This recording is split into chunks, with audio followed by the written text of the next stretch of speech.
साहित्य कल्पमध्ये आपलं स्वागत आहे. घेऊन आली अनकंडिशनल लवचा पुढचा भाग सुरू करण्याआधी प्लीज माझ्या चॅनलला सबस्क्राईब करून घ्या आणि आधीचे पार्ट ऐकले असल्याची खात्री करून घ्या. चला सुरुवात करतीये. अनकंडिशनल लव, प्रेमाची नवी सुरुवात, भाग 4.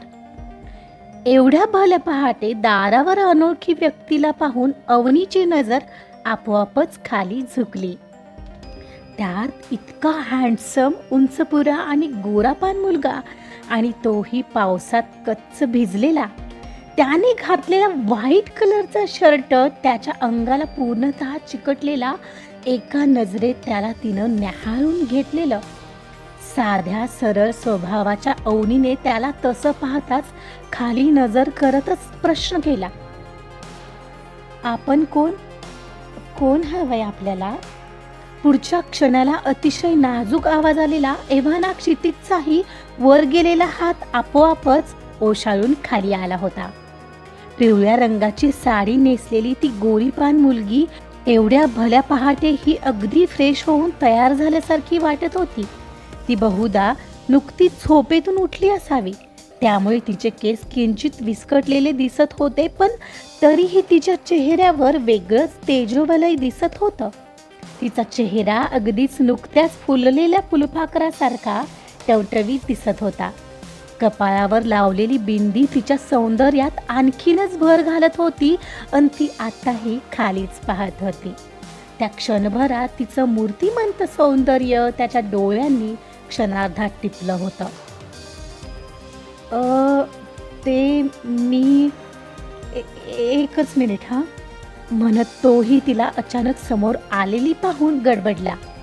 एकदम तिच्यावरची नजर हटवत ट्राउझरच्या खिशात सरकवलेला मोबाईल फोन त्याने बाहेर काढला आणि ज्यांच्याकडे आपण चाललोय त्यांचं नेमकं नाव काय आहे ते मोबाईलमध्ये पाहू लागला. गडबडीत त्याने त्या पुजाऱ्यांचं नाव काय आहे हे देखील पाहिलंच नव्हतं. तिची नजर मात्र अजूनही खालीच होती आणि तिला फक्त त्याचे चिखलाने माखलेले शूज आणि ट्राउझर दिसली. त्याचा चांगलाच अवतार झालेला दिसत होता. गालातल्या गालात तिला थोडं हसूच आलेलं त्याचा हा अवतार पाहून, पण तिनं पुन्हा वर तोंड करून काही त्याच्याकडे पाहिलंच नाही. हे नीलकंठ शास्त्रींचंच घर आहे ना? थोडं संभ्रमात त्याने विचारलं. हो, मी बोलावते त्यांना. बाबा खाली येताय का जरा, कोणीतरी आलंय. ती मागे वळून आवाज देणार एवढ्यात, अवनी कोण आहे ग बेटा? एवढ्यात बाबांनी आवाज दिलाच ते बाहेर आलेले. बाबा, ते तुम्हाला भेटायला कोणीतरी आलंय. आपण कोण? मी ओळखलं नाही. ते थोडे पुढे येत म्हणाले. अंकल, माझे डॅड तुम्हाला बोलले असतील मी येणार आहे ते.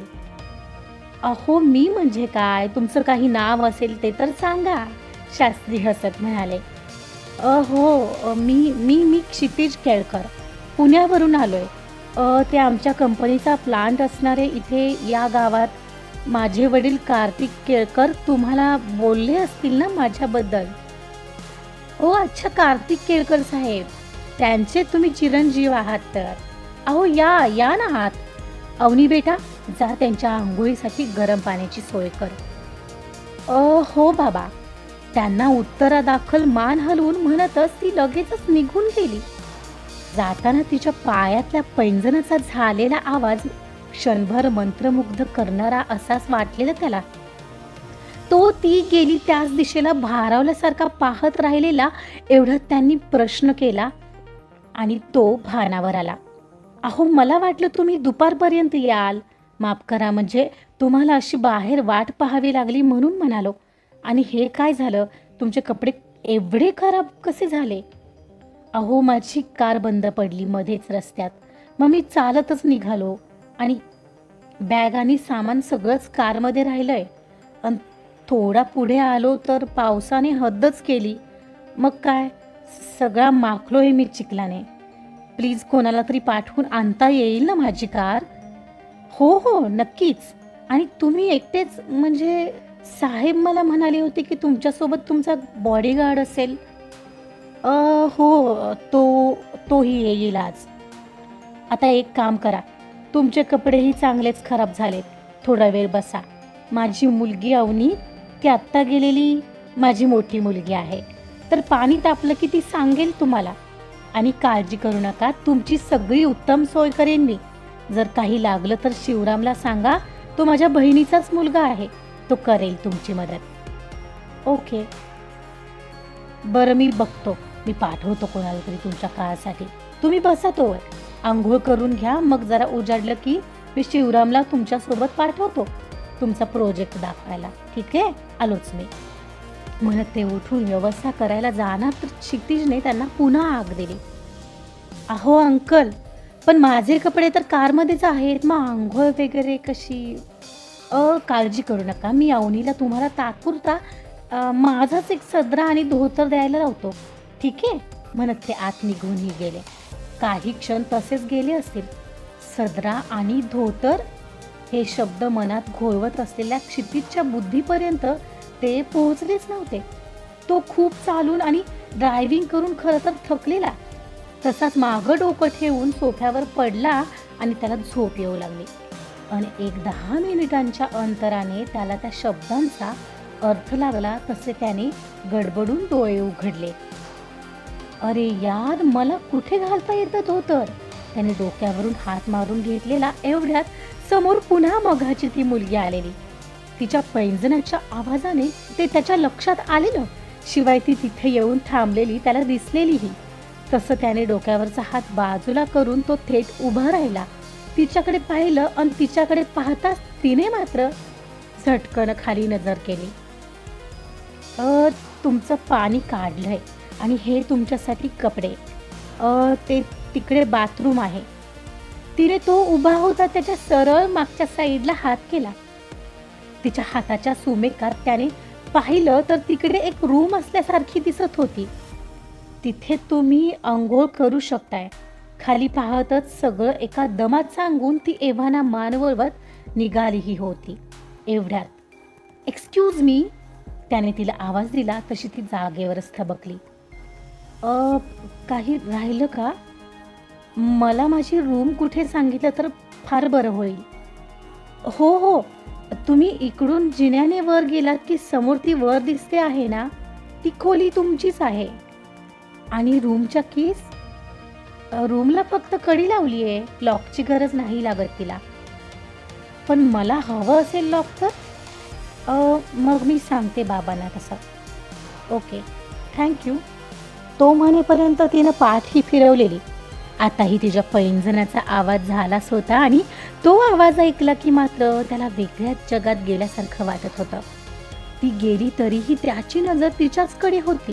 ती दिसायची बंद झाली. मग मात्र त्याने स्वतःचा एक वार अवतार पाहिला आणि मगच बाथरूमकडे कूच केली. ती एक मोठी रूमच असल्यासारखी होती. आतमध्ये एक नळ होता आणि बाजूला बंब पेटवलेला. त्याचा धूर जायला वरून मोकळंच होतं. ना फेसवॉश ना शॅम्पू. कपडे अडकवायला एक खुंटी होती बस. आणि प्रत्येक वेळी त्याला त्याचं कारमध्ये राहिलेलं सामान आठवलं की चुकल्यासारखं वाटत होतं. त्याला आवडलंच नव्हतं इथलंच हे सगळं. पण आता काय? आलिया भोगासी असावे सादर या उक्तीप्रमाणे त्याने किंचित रागात खुंटीला तिने दिलेले कपडे आणि टॉवेल अडकवू लागला. धोतर ठेवताना त्याला आठवलं त्यांनी धोतर दिलं आहे घालायला. त्याने अख्ख्या आयुष्यात धोतर घातलं नाहीये. हा, तशी धोती घातलेली पण ट्रेडिशनल वेअरमध्ये. तीही एकदा दोनदा. पण ती रेडीमेड धोती होती. अरे यार, आता मी कसं घालणार आहे हे? कुठल्या काळात राहतायत हे लोक? मॉम यार, मला नाही आवडलं हे सगळं. कुठं पाठवलं हे मला? तो नाराज थोडा स्वतःशीच वैतागला. आता काही इलाज नव्हता, त्यामुळे तो आंघोळ करू लागला. आंघोळ करताना पाण्याला अजीबसा जळकट वास येत होता. पण का कोणास ठाऊक तो त्याला छान आणि हवासा वाटत होता. निदान ते कडक पाणी अंगावर घेतल्यावर त्याला खूप बरं वाटलेलं. ते गरम पाणी इतका वेळ अंग पावसाच्या थंड पाण्यात भिजल्यामुळे म्हणा किंवा रात्रभरच्या प्रवासाने थकलेल्या शरीरामध्ये एक प्रकारचं चैतन्य निर्माण करत होतं. आंघोळ झाली आणि खालचं धोतर जमेल तसं गुंडाळून, म्हणजे अगदी लुंगीसारखं गुंडाळून तो बाहेर आला आणि कोणी त्याला असं पाहत तर नाही ना हे पाहू लागला आणि थोडा भराभरा तिने सांगितलेल्या रूमकडे जायला निघाला. पण रोज आंघोळ करून असं चालत वर जायचं या विचाराने त्याला आता नकोसं झालेलं. वरती रूममध्ये बाथरूम नसेल का? यार असं कुठं असतं? बघू, तसं असेल तर मी काही खाली येत नसतो. एकतर ती मुलगी सतत आजूबाजूला दिसते आहे. असं तिच्या समोरून जायचं मला ऑकवर्ड वाटतंय यार. मनाशीच म्हणत तो वर जायला निघाला अन एवढ्यात ती तिथंच असल्याचं त्याच्या लक्षात आलं. तिने प्रथम त्याला पाहून न पाहिल्यासारखं केलेलं. तोही सध्या तिच्याकडे दुर्लक्ष करण्याचा प्रयत्न करत वर निघालेला. तो जिन्याच्या पायऱ्या चढून वर त्याच्या रूमकडे निघाला होता आणि तिथेच बाजूला असलेल्या कुंड्यांना ती पाणी घालत होती. तो येताच तिचं त्याच्याकडे लक्ष गेलेलं आणि ते धोतर असं लुंगीसारखं गुंडाळलेलं पाहून खरं तर तिला हसू आलेलं, पण तिनं ते दाबून धरलेलं. तो वर चढून मध्यात गेला आणि दाबून धरलेलं तिचं हसू बाहेर पडलं. त्यानं नेमकंच ती त्याला हसते हे ऐकलंच. तत्क्षणी थोडा राग झालेला त्याला तिचा. तो तिथेच थांबून रागाने तिच्याकडे पाहू लागला होता, पण ती पाठमोरी होती. तरीही तो तिला थांबला असल्याचं जाणवलं. तसं तिने त्याच्याकडे वळून पाहिलं. तत्क्षणी तिच्या चेहऱ्यावर गिल्ट आलं आणि ती खाली पाहू लागली, कारण तो तिलाच रागाने पाहत होता. मग मात्र थोडासा दात ओठ खात पाय आपटत रागानेच तो वर निघून गेला आणि त्याचा हा राग पाहून तिला मात्र उगाचच वेगळं वाटून गेलं. तो त्याच्या थेट रूमकडे आला, दार उघडलं आणि आत येताच दार लावून टाकलं. Useless girl. एकतर हे फालतू धोतर दिले घालायला, वरून मला हसते. तिची ही हिंमत. म्हणत हाताची मूठ करत त्याने बेडवर आपटली आणि तो तिथेच बेडवर जाऊन बसला. त्याला आलेला राग शांत करण्याचा प्रयत्न करत होता.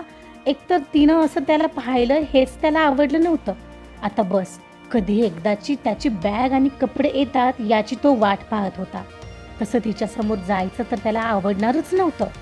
आजचा पार्ट इथंच संपलाय. क्षितिजचा आणि गावाचा दूरपर्यंत संबंध नव्हता, पण आता त्याला गावात राहावं लागतंय. गावातल्या वातावरणात आणि शहरातल्या वातावरणात प्रचंड फरक असतो.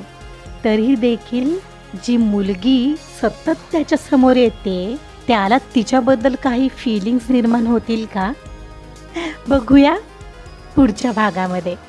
कथा आवडत असेल तर प्लीज लाईक करा, सबस्क्राईब करा आणि शेअर सुद्धा करा. Thank you so much.